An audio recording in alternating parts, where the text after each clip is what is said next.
Cliche film photography shot. Too bad I don't have portrait in here. Hey, how's it going? I'm Adam and welcome to my channel. Back when I was first interested in film photography, I saw Negative Feedback's video on the Yashica Samurai X3 and I just knew I had to have it. It's possibly one of the more interesting looking cameras out there. It looks like your classic old dad cam, a camera that wasn't meant for photos. But Kyocera decided to pull an M. Night Shyamalan cause the Samurai is a fully automatic half-frame SLR camera that was released in 1987 and it even won the Japanese Camera Grand Prix award a year later. You know, the one where cameras get into expensive cars and race? Anyway, the Samurai pulled the Verstappen. Are these F1 jokes working for you? Now, personally I have never shot half frame, mainly due to the lower quality image that you get than you would with regular 35mm. But seeing as though how everyone is getting into half frame, I figured why not try it at least? So I bought the Yashica. Anyway, we'll talk more about the camera later, but now it's time to test it out.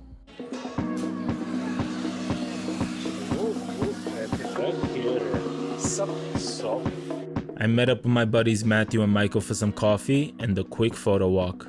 I loaded in some Kodak Pro Image 100 in the beast and off we went.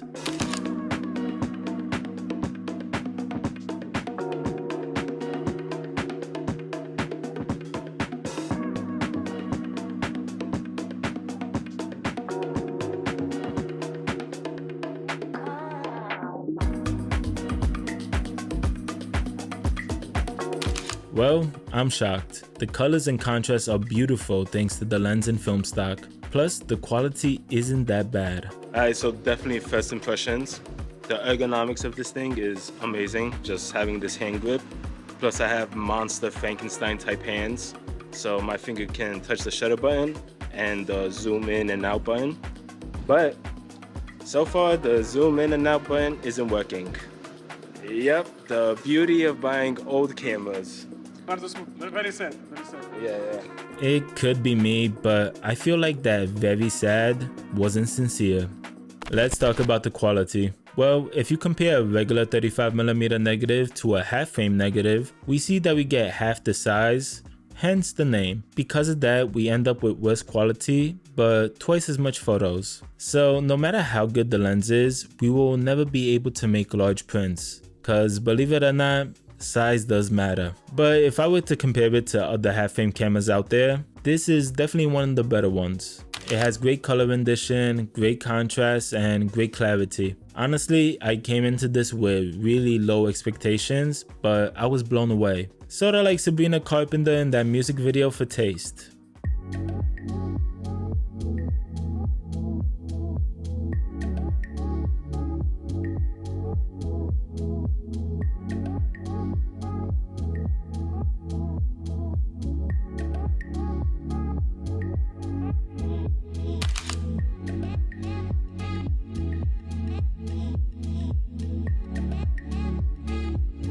You know, working with a group of photographers can look weird to people who aren't, because when the light is perfect, we all immediately aim our cameras the same way and the shutters go off.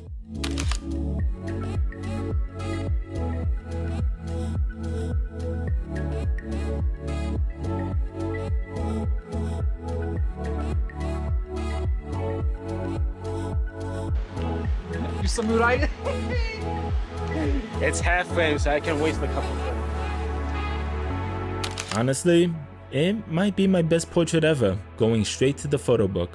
Alright, let's take a closer look at this bad boy. The shutter speed goes from 2 seconds to 1/500th of a second, and the minimal focusing distance is 0.7 meters. On the side, here's your shutter button. You can half press in order to lock your exposure and focus, and then full press to take a photo. Wild, I know. On the top, you have your zoom in and out button. In 35mm equivalent, it goes from 35mm to 105mm. Now, if you have big hands like me, well, then you can basically reach the zoom in and out button. But if you don't, here's how the manual recommends you hold it. And over here we have the battery compartment. It takes two CR5 6-volt batteries. There's also a secret second battery that is responsible for some of its internal functions, which is supposed to be changed every 2 years by professionals. The manual says to bring it to your local Kyocera and Yashica station.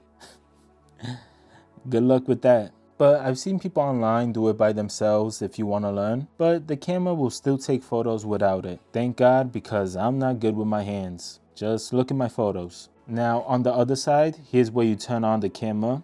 You press in the button and push it upwards. And on the front, we have the me to my espresso, whatever that means. Anyway, it's a Yashica f3.5 4.3 lens, depending on whether you zoom or not. Now sadly there isn't anything that's protecting the lens, so I highly suggest getting a UV filter or something. The filter size is 49mm.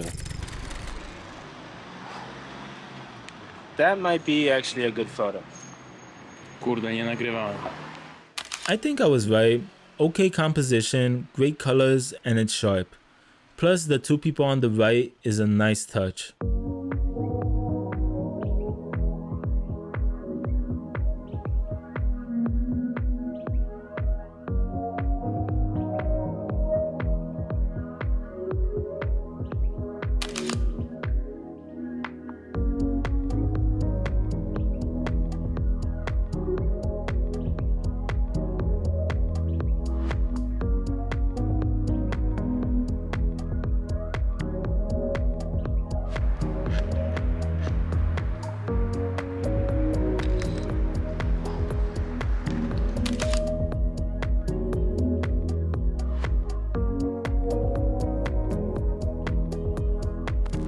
And on the bottom we have a tripod socket, a switch to unlock the film compartment. You just press it up and open the back.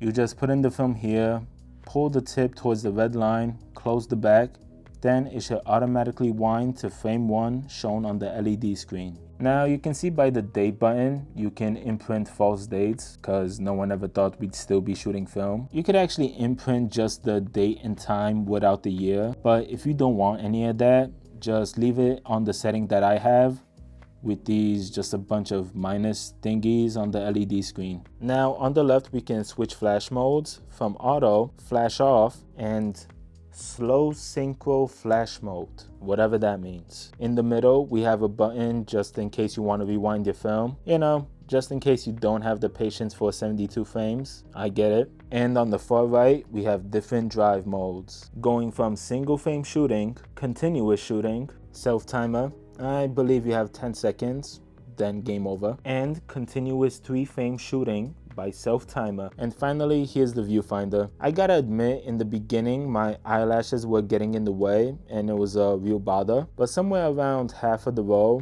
I got used to it and it wasn't a problem anymore.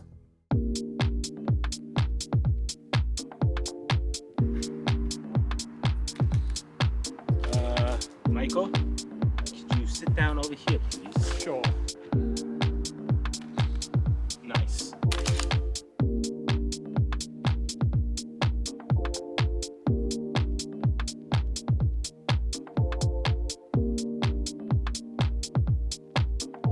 So one thing that I do like about this camera is that when you hold this camera normally, it takes horizontal photos, and when you twist your arm, it takes vertical. So basically the same hand motions that you would do with a regular 35mm camera. And with other half-frame cameras like the Pentax 17 and some others, when you hold it normally, it takes a vertical shot, and when you flex your wrist, it takes a horizontal shot. I don't know, people like that, but me personally, it always confused the hell out of me. So yeah, that's one of the things why I like the Yashica Samurai so much. But one of the downsides that immediately caught my attention, you know, besides the whole zoom in and out not working, thank you for not mentioning that, unnamed seller, is focusing. When it's a bit darker or you're in a shaded area, it can hunt a bit and be pretty loud. Even the manual has a list of possible focusing difficulty situations.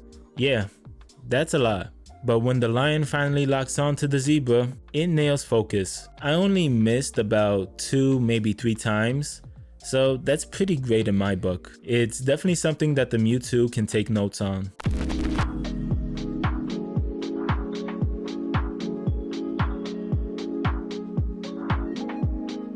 Good morning. Well, it's been about a couple of weeks since that outing with Matthew and Michael, and I still haven't finished the roll yet. So I guess that's sort of a plus and minus with half frame. Plus, you get to take a lot of pictures on an expensive film stock, but minus, you have to stick with one film stock for a really long time, unless you simply just blast away like you didn't care. Anyway, today I'm going to a photo walk that is hosted by Matthew. He does one every month, which is great because, well, I'm guessing we don't have that much people in our lives that we can gossip about gear all the time and possibly get inspired, because we're taking the same route and taking pictures of the same area, and that way we can see a bunch of photographers' workflow. So if you don't have anybody to shoot with, I highly suggest looking up local photo walks in your area and just drop by. Anyway, I'm gonna go get ready, meet up with my friendos, and finally finish the roll of Pro Image 100 in my camera. This time I promise.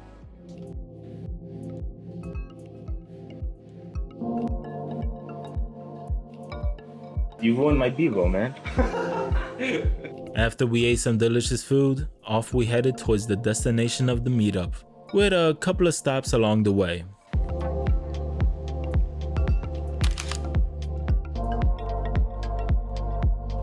After Matthew gave a moving and inspiring speech, the photo walk began.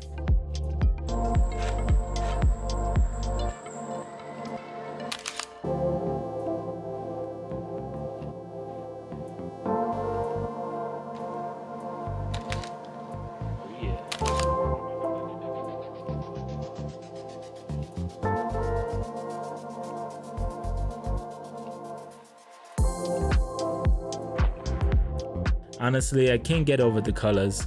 Not sure if it's the lens or the film stock, but for the first time in a while, I am glad I am not shooting black and white.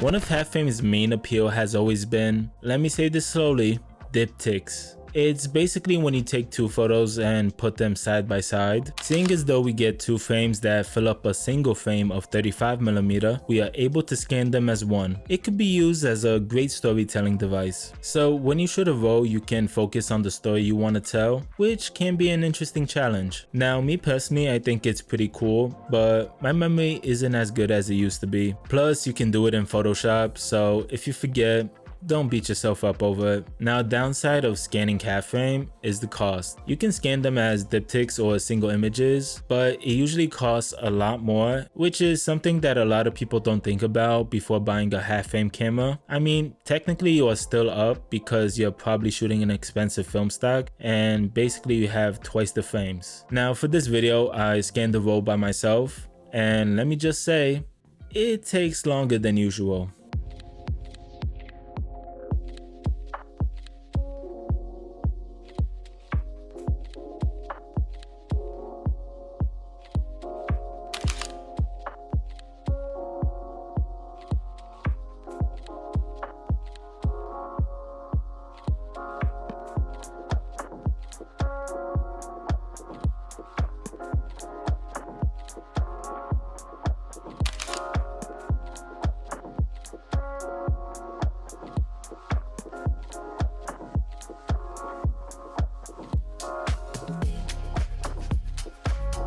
So it's been an hour since the photo walk.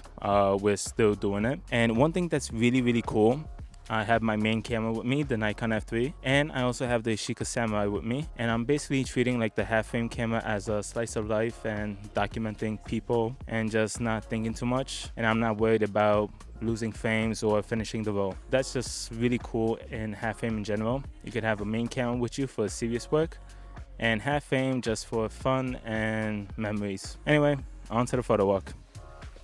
I have no idea where they are. I'll call Matthew. Now, something that I did want to mention and found interesting is that when I was doing a bit of street photography, some people seem to be less intimidated and cautious than usual. It's probably due to the design.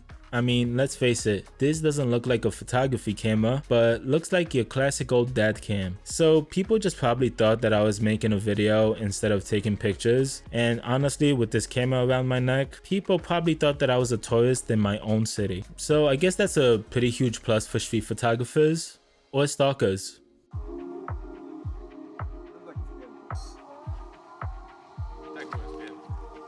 Naszym zdaniem średnio wart. And that's the end of the roll and the video.